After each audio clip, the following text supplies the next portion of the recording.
Hey everyone, it is Savannah, and welcome back to podcast 4 of Signature Way. I'm so excited for our guest today. We are talking about branding and what branding actually looks like, what it means. We have Jeff Abel with us today, who is a master at branding, has helped nonprofits, colleges, and has done it for his real estate as well. So without further ado, Jeff, welcome to the show. Hey there. Thanks for having me on, Savannah. Yeah. So give us some background about kind of getting into real estate, your branding background, all that good stuff. Okay. So, yeah, I had a background in higher education, student affairs, working with both a university setting and then kind of a study abroad program. And towards the end of that tenure, we went through a rebranding project. So, I worked with creatives to kind of revisit what is the program, how do we graphically represent who we were in the culture of that program to potential students. And so it was a fascinating process. I loved it. I'd always been kind of fascinated by advertising stuff, taglines and images and all of that. So after I left that, my wife had a background in some marketing, creative as well.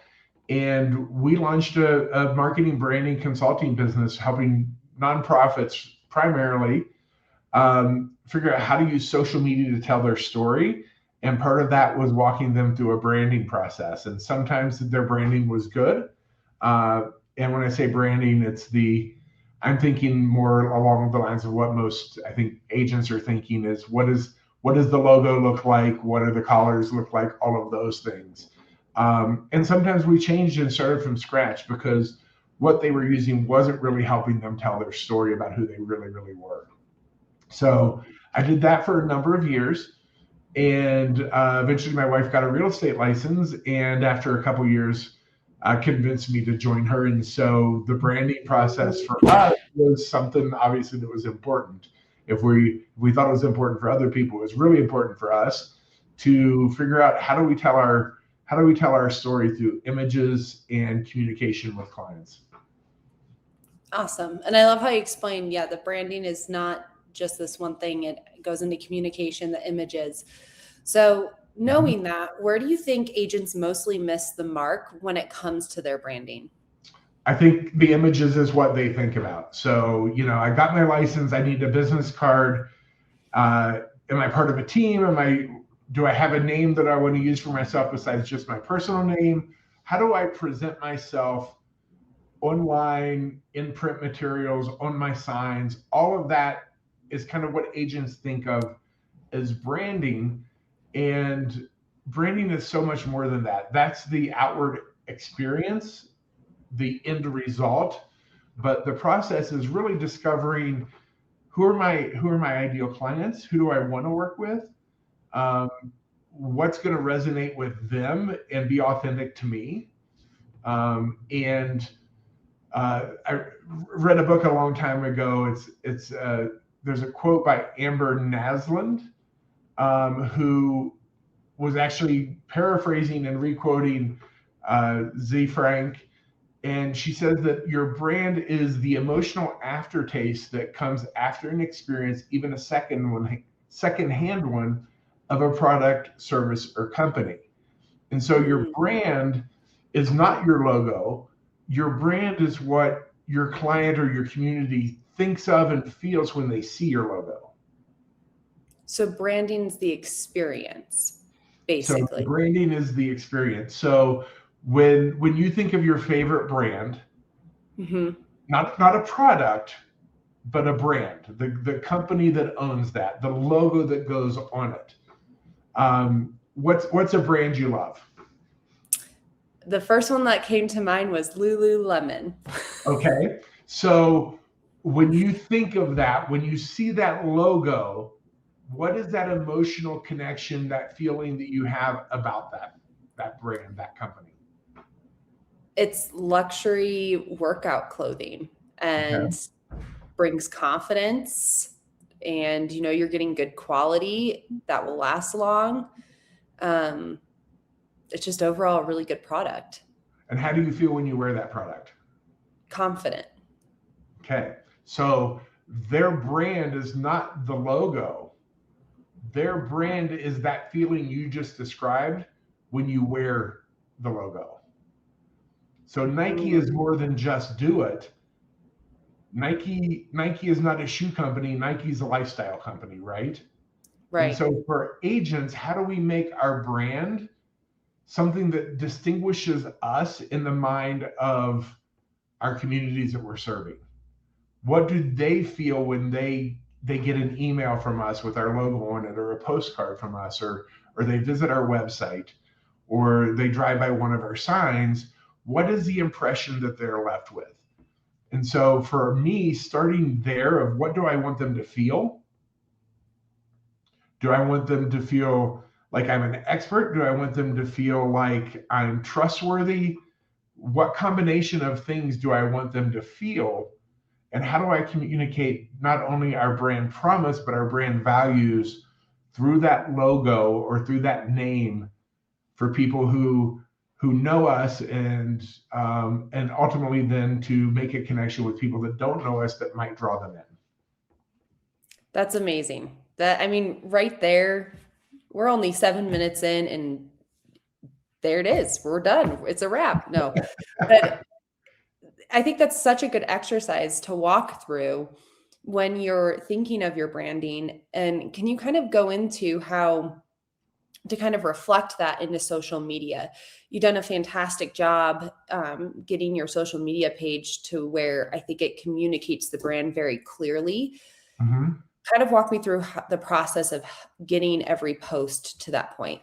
So again, it's the what we want them to feel primarily is if we're talking to them like we would talk to them if they were sitting in our office across the table from us in a conference room. We want them to feel like they're talking to the real us. And so that's been something we worked on. My background was in social media. So how do I tell my story through that medium, in shorter ways than I could tell it, obviously, if we were sitting across the table from each other and getting to know each other, right? But that first impression that they have is really important to whether they trust us and Mm, whether they walk in and sit across that table. So I want them to feel like they know who we are before we have that face-to-face meeting, because they're going to research us online. You're not walking into an appointment, a first meeting with a potential client without them having some impression of who you are. That's what referrals are, right? Referrals are that secondhand emotional aftertaste of somebody else describing their experience with you is what allows them to give a referral for you. And so I want our online experience, whether that's our YouTube channel, whether that's our Instagram or Facebook, for them to feel like they've had a chance to get to know us. And so video has become a huge part of what we do. We take our YouTube videos, we slice them up into reels and shorts and stories, because as much as a photo of property helps them understand that we sell real estate, it doesn't help them know, like, and trust us. And so mm. that video piece is really important for us. There are other ways, obviously, you can go about that, but that's a big piece of what we do. That's awesome. So, how does a brand feel authentic to someone? How did you know that it fit you? Was it something you were doing with ChatGPT to help with this? Kind Mhm. of explain more of how to get that authenticity through. Yeah. I think the biggest piece is it who you really are? Does this reflect the things you care about as a person? The image and the impression that you're putting out there. And so for us, it's the what are my values, what are Julie's values, what are our team values, and are the things we're saying and doing lining up with that, right? Mm, An inauthentic brand is one of the worst things you can have, right? And we all know bad brands who don't deliver on their promises. Um, Airlines, for example, what's the promise of an airline? You buy to a get you to ticket, one place. we're going to get you from point A to point B on the times we've told you you're going to get there, right? Right. And we get frustrated with airlines because often they don't live up to their promise. Delays, problems with lost luggage, all of those things. So when you think about a couple of the big airlines, there's social media posts about how they fail all the time that we see. Mm-hmm. There's another airline that their promise isn't going to be we get you from point A to B on time. Their promise is we're going to let you fly cheap. It used to be that bags were free and that it was going to be a fun experience. And their flight attendants were going to be entertaining. And they had less problems in the social media world, in the client review world, because they were actually delivering on their brand promise, which was different than a couple of the other bigger airlines, right? So Yeah. it doesn't matter whether your promise is one thing or the other one. It matters whether it's authentically something you're going to deliver to them. I think that's the key. Are you going to deliver? So don't promise something to a client that you're not able to deliver consistently every time. That's not your brand. Or it could be your brand, and you're not going to last very long in the business world, right? So, what is it that you do really well, that you do differently from other people? Because there's a whole bunch of agents in your town that sell real estate, and they Right. can fill out a contract and they can do all these other things. What is it that you do? What systems do you have? What program can you deliver to them that's different than everybody else? And that becomes the foundation of your brand. Your values and your systems and all of those things help you figure out what story to tell that is then a true story that resonates with your demographic that you want to reach. And then they have this interaction with you, and then they can't help but tell other people about it. Because I don't know about you, when I go to a new restaurant and I have a brand new restaurant opens up and I have a fantastic experience, what am I going to do? I'm going to go to You're all that with all of my experience with my friends, right? right. Whether it's great food, whether it's okay food with great customer service, I'm going to talk about that. Yep. So if your brand promise is true and you deliver what you say you're going to consistently at a high level, people are going to talk about you because they're not used to that. Yeah. No, that's interesting. And a lot of thoughts around that. And I think a big thing around that when you're talking about the experience with the branding, every agent, sometimes I hear them say, oh, choose me because I help your dreams become a reality. And I think it's such just like Mm-hmm. kind of talk point that has just been muted at this point. And I think a lot of people go, well, what's your value proposition? And I think where people get lost is they're like, okay, what value do I bring that no one else brings versus what does my brand represent that no one else brings? Right. Right. So for us going into it, because of our branding and marketing experience, we knew that was our advantage. So from day one, we looked around to see what everybody else was doing, and we wanted to do everything just a little bit better. We didn't have to be way above everybody else. We just had to be a little bit above everybody else, especially just getting started out. And then as we started having some success, we were able to elevate even more. We didn't start out with a YouTube channel. We started out with pretty simple marketing, but we focused on our photography from day one. Of our photos have to be better than everybody else's because that's what's going to catch people's attention online to Yep. stop and buy a house that allows us then to take money and reinvest in our branding and marketing to make it even better.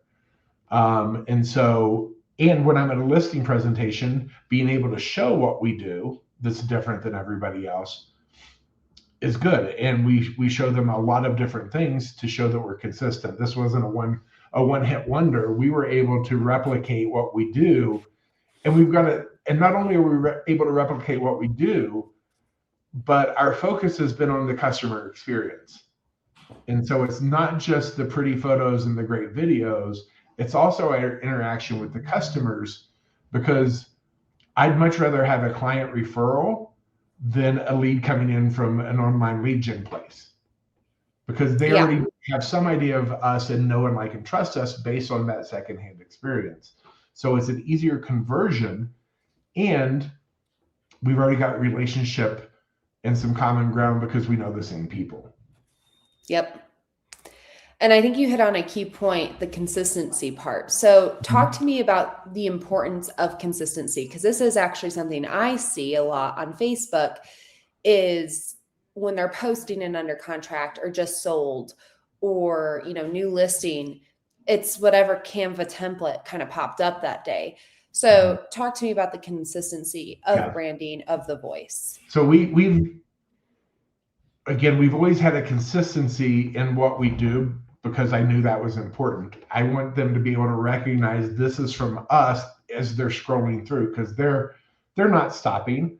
But if they see Right. the same themed post over and over again of, hey, these people sell real estate, or the same theme post with these client reviews. So when they see it, they know it's somebody else.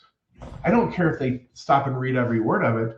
I just want them to know that somebody else in the community said something good about what we did. Yes. Yeah. I don't care if they read it or not. It doesn't make any difference. I just want to be in their feed so that when they do need something and they start searching, even if they've never had any interaction with us, when our logo and when our name pops up, they've already got some sort of a connection of they're in the space I'm in, right? And Yeah. again, instant like and trust based on you're where I am and you're part of the group I'm in at And whatever I level that may be. And I think that's the biggest thing too is people do business with people that they know, like, and trust. But I think it also comes from a place of being comfortable, right? So Right. if, there are times where I'm like, oh, this is the usual brand I get, but I'm going to look up all these other ones. And then I look at all these other products and everything. And I'm like, I don't know much about them. I don't trust it 100%. I know that this product is going to work. And yes, I'm going to pay, $20 more for it, yet it's going to work. I know it's Yeah. going to have the result that I need. A And couple illustrations of that for you. yeah, Um, Pepsi and Coke spend millions of dollars putting machines in college dorms and across college campuses because whatever beverage you drank during college is most likely the beverage you're going to drink for the rest of your life. mm, Think about laundry detergent. And how many of you watching and listening to this use the same brand of laundry detergent that your parents used when you were growing up in the house? Because it yep, worked. There was no reason to change, and it there's an emotional connection to that laundry detergent, believe it or not, because the smell of that detergent, the experience you had mm, with it growing up carries over whether you're aware of it or not.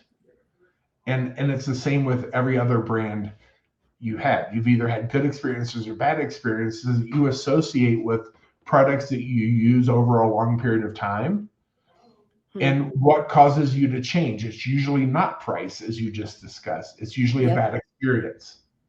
yeah. So that experience will override all of that great branding you've done. So that's where the consistency comes in, is telling the true story, delivering on that promise, and giving them the experience that brings them back again. That's yeah. And this is something too, I guess, it kind of not a question that you had beforehand, but I'm going to throw it out there is let's say something in the experience though doesn't go right? Because like Mhm. welcome to real estate, there's Right. a whole other side to this deal. There's multiple people involved. So with that, how do you take your branding into handling a situation when it's not going well? Yep. So our promise is we're going to deliver certain things. We're gonna have days we have off days. We're gonna have things that are out of our control that happen, and the promise isn't that nothing's going to go wrong. The promise is Mm, we're going to be professional about how we handle it and how we communicate with you, and we're going to find a solution. Now, the solution may not be the solution that anybody wants. Sometimes the solution becomes, hey, this isn't what's working, and this isn't what's best for you at this moment. And I would rather have a client walk away going, they had my best interest at heart, and and we walked away and didn't complete the transaction than forcing through a transaction and then being frustrated and upset with me and talking about that all the way around the community. Yeah.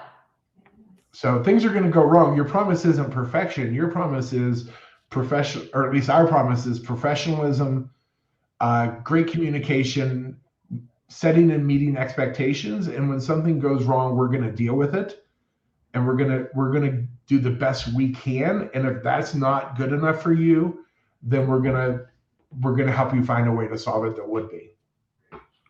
And I think and setting the branding aside too, just handling anything that comes up, not waiting, Right. not bringing it to attention right away. It's important to handle those head Mhm. on, and making sure that you're using your tone through that with your branding is also important. So I think yes, I 100% agree. And again, kind of that finding that niche that fits you, right? Right. Um, it's funny because we think we're unique in real estate, right? Well, we all do the same thing. How can we be different? Right. And yet, Walmart and Target do the same thing. And Yeah. we have different expectations when we walk into each location, right? Like, Yep. Even stores in certain places, like even the state, like Target in one city and Target in another city. yeah. And that becomes a scaling problem. The biggest problem with scaling the business is consistent branding and messaging and consistent Mm. delivery, right? Right. But when I go to Target, I have one set of expectations. Right. My expectations for Walmart tend to be just a little bit lower, maybe. Right. I'm not expecting great customer service. Their brand promise is not great customer service. Their brand promise is the lowest price, right? Yeah. Great value. And they do everything they can to deliver on their brand promise. Yeah. And they can deliver on their brand promise if you're in your pajamas, right? Exactly. But Yeah. that's not the experience you go for a Target. But they're No. selling essentially the same products. They are. So who do your clients want to experience, right? Mm-hmm. Do they want to experience Walmart? Because there are real estate brands and agents that their promise is the lowest price. And if that's your thing, own it. Be that thing, right? Make your Right. promise true.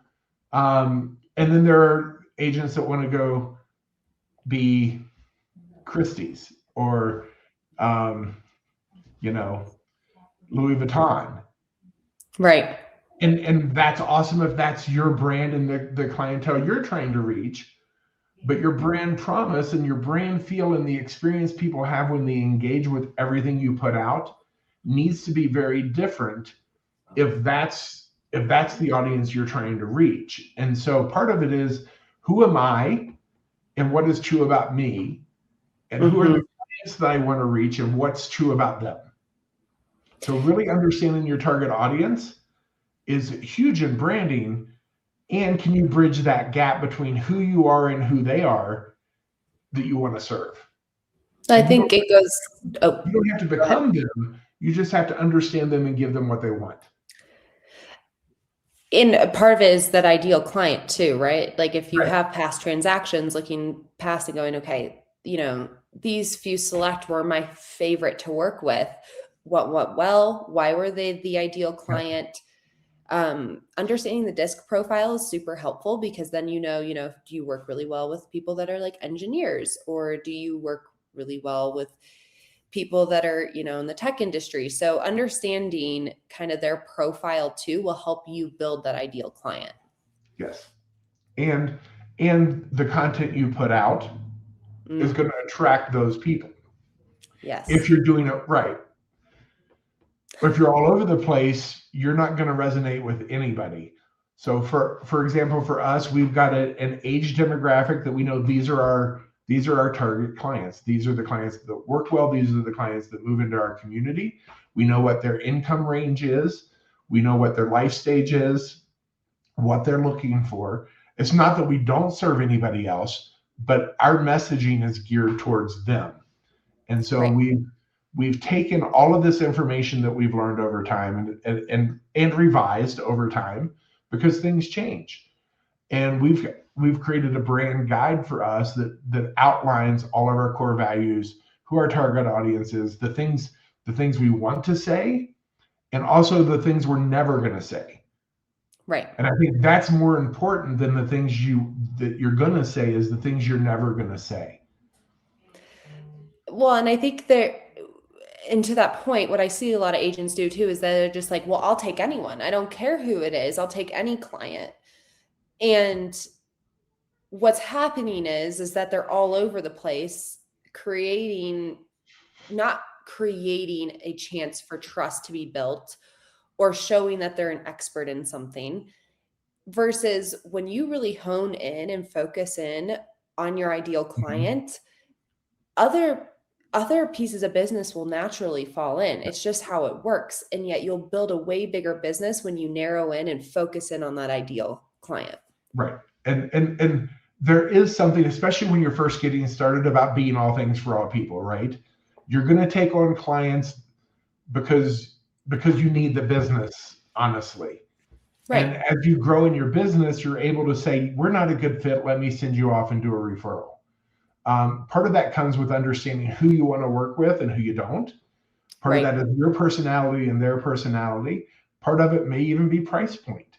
Mm-hmm. For us, we're going to work with anybody in any price point, but there are different challenges at different price points. Real estate Right. is basically the same across the board as far as what you do, but how you do it changes, right? And how Yeah. you, as long as you're not changing who you are, you can change how you communicate, you can change those things. But if you don't change, if you're changing who you are to meet those needs, then that becomes the challenge because you don't have a consistent brand promise. And so for us, we're going to market every property to the best of our ability for that property, to Right. the audience that's most likely to buy that property, right? So we're going to do things maybe a little bit differently. The essentials are all going to be the same, but the positioning for a $2 million house is going to be different than a $300,000 condo, and how we Right. position that and who we're trying to speak to. It doesn't change, again, it doesn't change what we say, it just changes how we say it. And I think that's a good point too, because obviously there's different, right, with each listing. If you actually understand and attract the buyers that it's going to bring in, then you're going to be able to sell those listings faster. So you're actually Right. keeping to your brand promise for your clients because you are understanding the typical client looking for your listing. Right. And obviously you're weighing fair housing and how you go about all of this, because Yes. Yeah. and not making assumptions about who the buyer is, because Right. first impressions are not always the correct impression. And so you're doing your best to position the house to be in front of the people most likely to buy it. And a lot of times you can be really, really surprised that the person doesn't fit the profile, the avatar that you've created. And I think that's just one thing to look at, right? Like if you have, a building that has 16 units in it, likely you're going to get an investor, right? And so you're going to highlight some of those features of the home that would be like, here's the cap rate, understanding this about this property. That's what we mean when we're talking about, obviously, the communication piece, right? We're being very careful about fair housing. Right. So everyone listening, please don't take that as oh Yeah. yeah, say that it's, right by a school for all your kids to go to, right? You're not supposed to be saying those kind of things. So be careful, and understand your local laws. And yet when it comes to the luxury listings, right, pointing out features that make the home luxury, those are Right. the kind of things that when you're pointing out that and having your marketing towards those things, that's how it will attract certain buyers. So, for example, for us, Right. uh, we do some luxury sales, but in our community, luxury looks different than maybe some of the flashier, image conscious areas. We're near National Park. And so for us, it's, people coming to Estes Park and Rocky Mountain National Park probably aren't the same people visiting Vail and Breckenridge and Park City, Utah, and or Los Angeles, right? They're Right. not your Hollywood buyers. So our branding is geared towards our audience of potential buyers and sellers here in this area. And if we want to have a luxury business, it has to look different than a luxury business in Hollywood, Yes. in Aspen, right?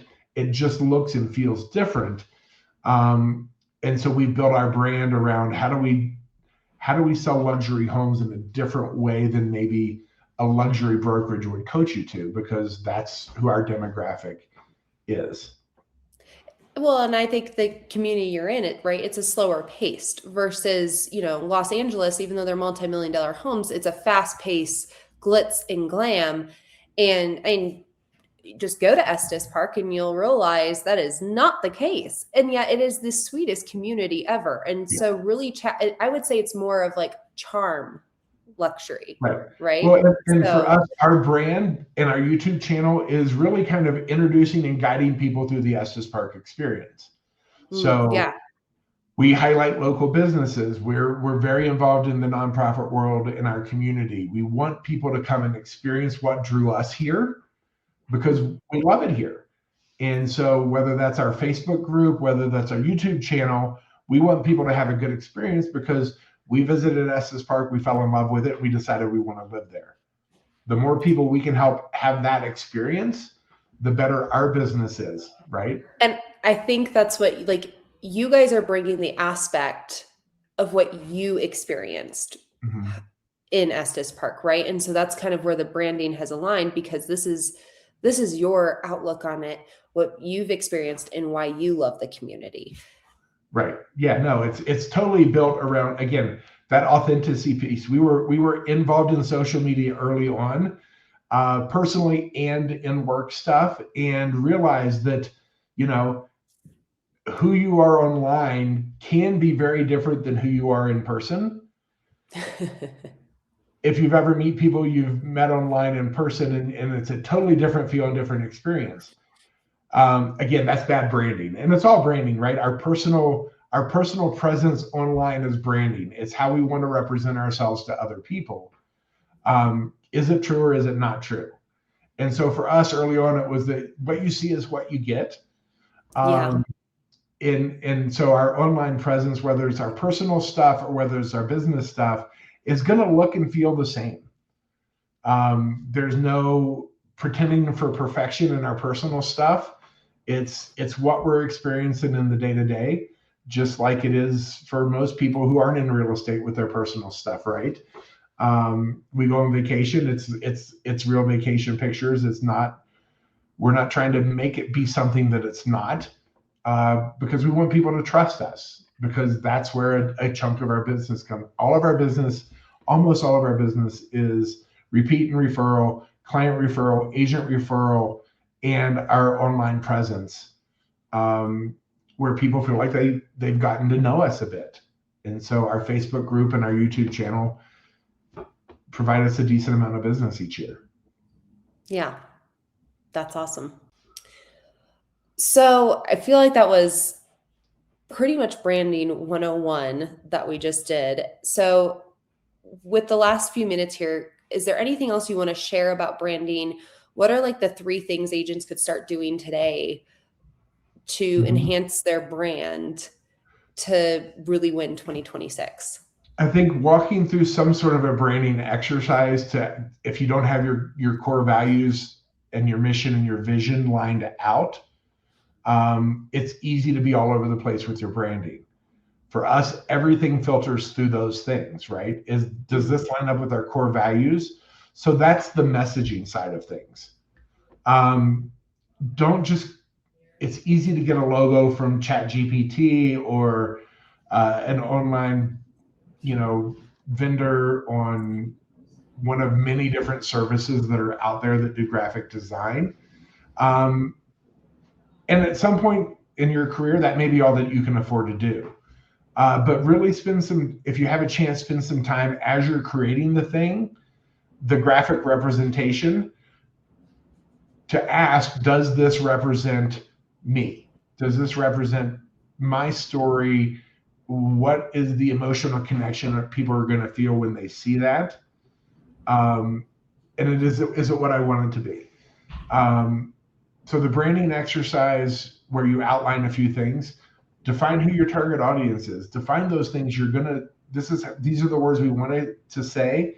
These are the words we're never going to say.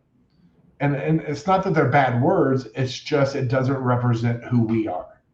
Right. Right. They may be great for the agent in the next office down the road. That may be their brand, but they're not our brand. And so the branding exercise is, I think, huge. The visual piece of, does this represent me? And then again, in our world we're in right now, spend some time with ChatGPT, get a paid version, coach it, let it get to know you. For our branding exercise we did, and we've updated it within the last quarter, it was, here's who we are. I want to create a brand guide, and I want you to ask me questions that you think would help develop a better brand guide about who we are, that we can then use to filter all of our marketing and all of our communication through.